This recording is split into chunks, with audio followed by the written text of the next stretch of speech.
Hello and welcome to my channel. आज हम पढ़ेंगे the love song of J Alfred Prufrock. इससे पहले वाली वीडियो में हमने आपको इसके लैटिन का जो एपिग्राफ है वो एक्सप्लेन किया था। आई होप आपको समझ आ गया होगा, और अगर अभी तक आपने वो वीडियो नहीं देखी है तो डिस्क्रिप्शन में आपको लिंक मिल जाएगा, पहले उसको देख के आइए, उसके बाद आकर के ये वीडियो देखिए। तो चलिए स्टार्ट करते हैं आज हमारी पोएम। इस पोएम के बारे में हम थोड़ा सा आपको इंट्रोडक्शन दे देते हैं। तो उसका इंट्रोडक्शन ये है कि ये जो पोएम है ये टेरेस इलोइट ने जे अल्फ्रेड प्रिफॉक, जो कि एक ओल्ड एज मैन थे, उनके लव पे लिखी है। मींस यहाँ पे जे अल्फ्रेड प्रिफॉक अपनी एक बिलव, जो कि यंग बिलव हैं, उनको प्रपोज करना चाहते हैं, और वो परेशान हैं क्योंकि वो बुढ़े हो चुके हैं। तो वो प्रपोजल उसका एक्सेप्ट करेगी भी कि नहीं करेगी, इस चीज़ को लेकर के ये पूरी पोएम इसी पे ख़त्म हो जाती है।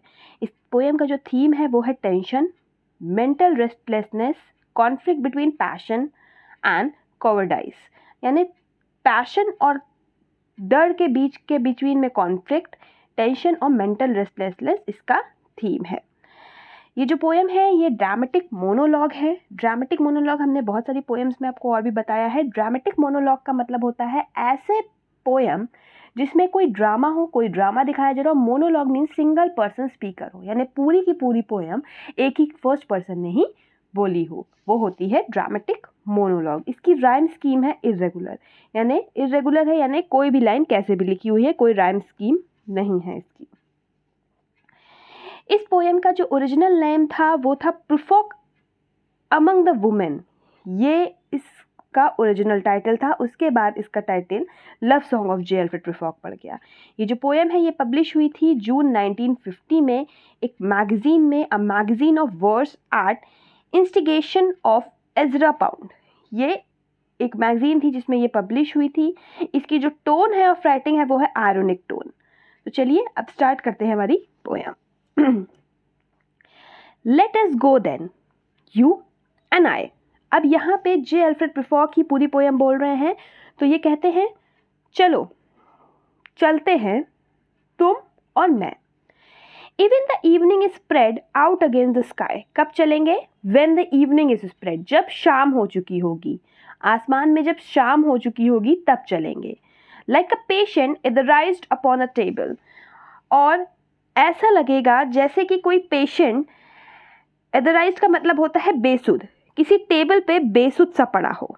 Let us go through certain half deserted streets, वहाँ से चलेंगे जहाँ पे हाफ डिजर्टेड चीज, यानी सुनसान सी जगह, सुनसान सी सड़कों से चलेंगे।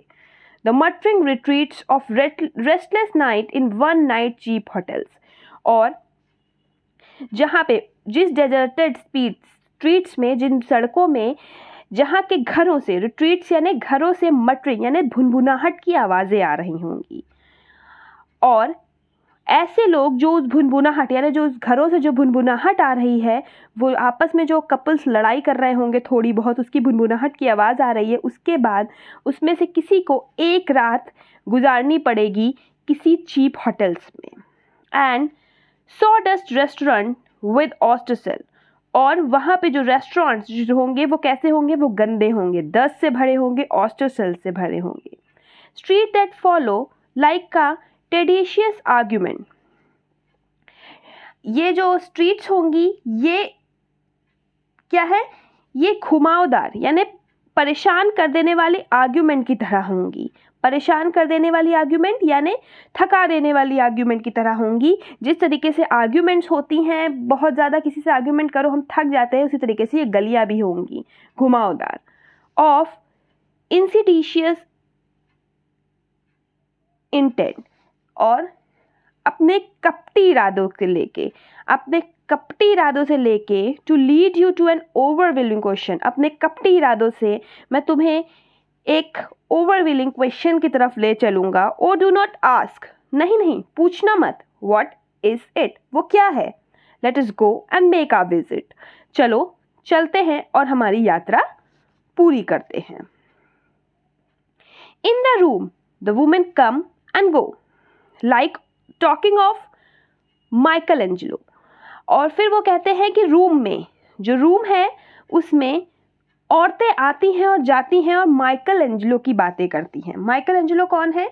माइकल एंजेलो जो थे वो पेंटर हैं, 16th सेंचुरी के इटालियन पेंटर, बहुत बड़े 16th सेंचुरी के इटालियन पेंटर हैं। और ये बात जो है वो यहाँ पे एलोइट एक सटायर की तरह बोल रहे हैं कि जिस तरीके से जो औरतें आती हैं जाती हैं वो माइकल एंजेलो के बारे में ज़्यादा नहीं जानती हैं, लेकिन फिर भी अपने आप को ओवर अच्छा दिखाने के, ओवर एजुकेटेड और ओवर दिखाने के लिए वो माइकल एंजेलो की बातें करती हैं।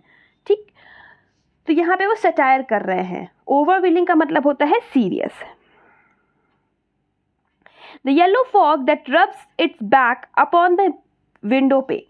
अब वो कह रहे हैं वहाँ तब चलेंगे जब येलो फॉग जो होगा वो कैसा होगा, वो अपनी पीठ या विंडो की पेन, विंडो जो है उसके ऊपर घिसड़ रही होगी। यहाँ जो येलो फॉग है उसको कैट जैसा बताया है। जिस तरीके से कैट होती है वो अगर कहीं गुजर जाती है तो वो बिल्कुल पास में आ जाती है उसके, तो वहाँ पे येलो फॉग को कैट से कंपेयर किया है और कहा है कि वो येलो फॉग अपना जो बैक है, यानी इतना ज़्यादा कोहरा होगा कि वो एकदम खिड़की से चिपका हुआ सा लग रहा है, और ताकि ऐसा लग रहा है जैसे कि कोई बिल्ली खिड़की से चिपक के खड़ी है। The yellow smoke that rubs it मजल ऑन द विंडो पेन। और जो येलो स्मोक है वो भी क्या है, वो भी अपने मजल, यानी मजल का मतलब एक तरीके का डॉग के माउथ पे लगाने वाला कवर होता है जिससे कि वो कुछ उल्टा सीधा ना खाएं। तो वो येलो स्मोक जो है वो भी अपना मुंह जो है, वो जो उसका मजल, मुंह रगड़ रही होगी क्योंकि मजल उसके आगे लगा हुआ है, तो वो मजल इसलिए कहा गया है, वो उस अपने विंडो पे रगड़ रही है। licked its tongue into the corners of the evening। और वो जो बिल्ली, यानी फॉग को जो बिल्ली जैसा बोल रहे हैं, उसने अपनी जीभ से पूरी इवनिंग को चाट लिया है, यानी इस समय चारों तरफ फॉग ही फॉग फैला हुआ है। lingered upon the pool that stand in drain। वो जो फॉग है वो पूल्स के ऊपर भी है, पूल से भी गले लगा हुआ है, और ड्रेन्स यानी नालियों से में भी गले लगा हुआ है, वहां पे भी खड़ा है। Let fall upon its back the soot that falls from chimney।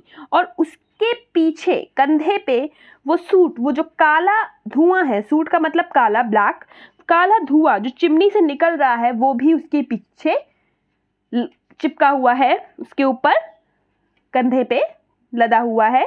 क्यों कह रहे हैं, क्योंकि आप लोग देखा होगा जब फॉग होता है तो जो भी धुआं निकलता है वो ऊपर नहीं जा पाता, वो उसी एटमॉस्फेयर में ही रहता है, इसीलिए यहाँ पे वो कह रहे हैं वो जो चिमनी का काला धुआं है वो भी उसके बैक पे है।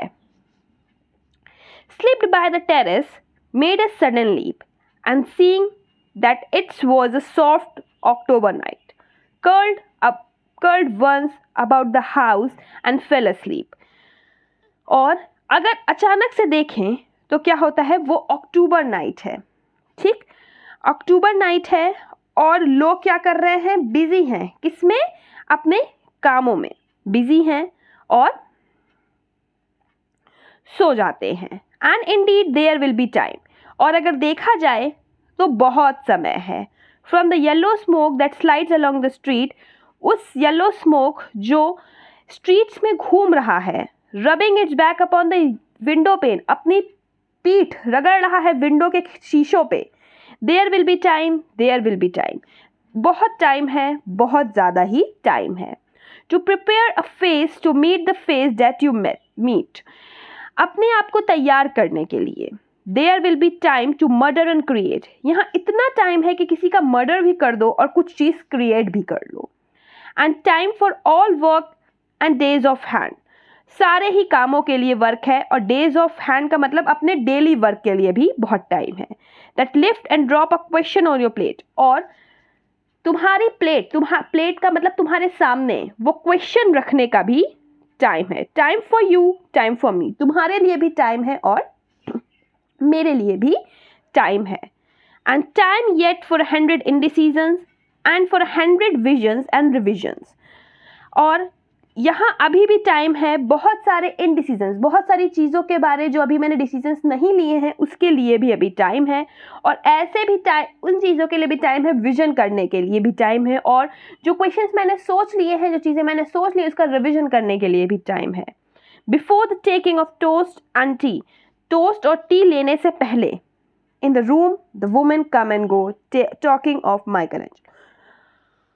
वुमेन्स फिर वही ये बात रिपीट करते हैं कि औरतें आती हैं कमरे में और बात करती हैं किसके बारे में, माइकल एंजेलो के बारे में। And indeed there will be time, और अभी भी वक्त है, टू वंडर, ये चीज सोचने का, do I dare and do I dare, कि क्या मुझ में हिम्मत है।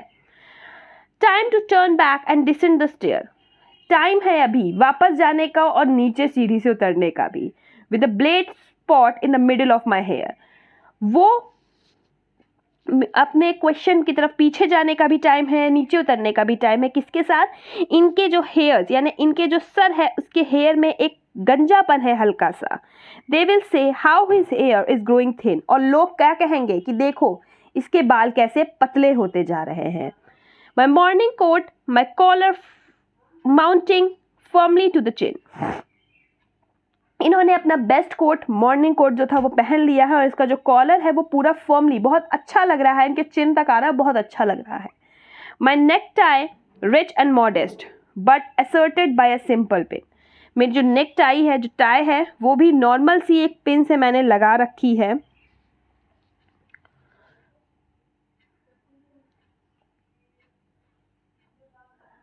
दे विल से, लेकिन फिर भी वो कहेंगे, but how his arms and legs are thin, लेकिन उसके हाथ पैर कैसे पतले हैं। अब यहाँ पे हमें दो चीज़ों से पता चल जाता है कि जो एल्फ्रेड प्रूफॉक है ये ओल्ड एज इंसान है, क्योंकि उनके बाल झड़ गए हैं, कुछ गंजापन सा आ गया है इनके सर पे, और उनके हाथ पैर दुबले से हो गए हैं, तो ये एक ओल्ड एज इंसान है, इससे हमें इंडिकेट हो रहा है। डू आई डेयर, कह रहे हैं क्या मुझे में हिम्मत है। डिस्टर्ब द यूनिवर्स, इस यूनिवर्स को डिस्टर्ब करने का, यूनिवर्स को डिस्टर्ब यानी ऐसा काम करने का जो एक्चुअली अभी तक नहीं हुआ, क्योंकि ये ओल्ड एज के हैं और इनकी जो बिलव्ड यानी जिसको ये प्यार करते हैं वो छोटी हैं एज में, तो इसलिए सोच रहे हैं कि ये क्या मुझ में साहस है ये करने का।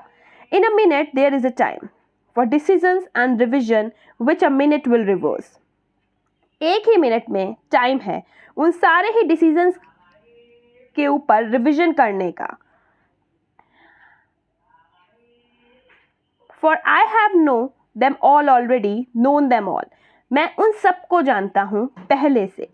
Have known the evening, morning and afternoon, मैं सबको जानता हूँ, शाम को भी, सुबह और आफ्टरनून में भी सबको जानता हूँ। I have measured out my life with coffee spoon, यानी ये जहाँ आए हैं यहाँ पे ये सबको जानते हैं, सब कुछ जाना पहचाना है इनका, सुबह शाम दोपहर यहाँ पे जो लोग जैसे भी होते सबको ये जानते हैं, और ये कह सकते हैं कि मैंने अपने लाइफ कॉफ़ी के चम्मचों से नाचा, यानी इन्होंने बहुत कॉफ़ी पी है यहाँ पे।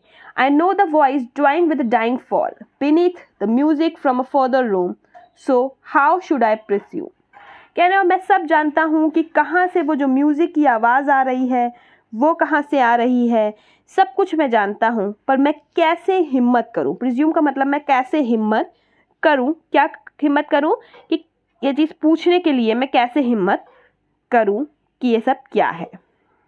तो बस आज के लिए इतना ही, अब इसके आगे की पोएम मैं नेक्स्ट वीडियो में समझाऊंगी। होप आपको समझ आई होगी। Thank you for watching.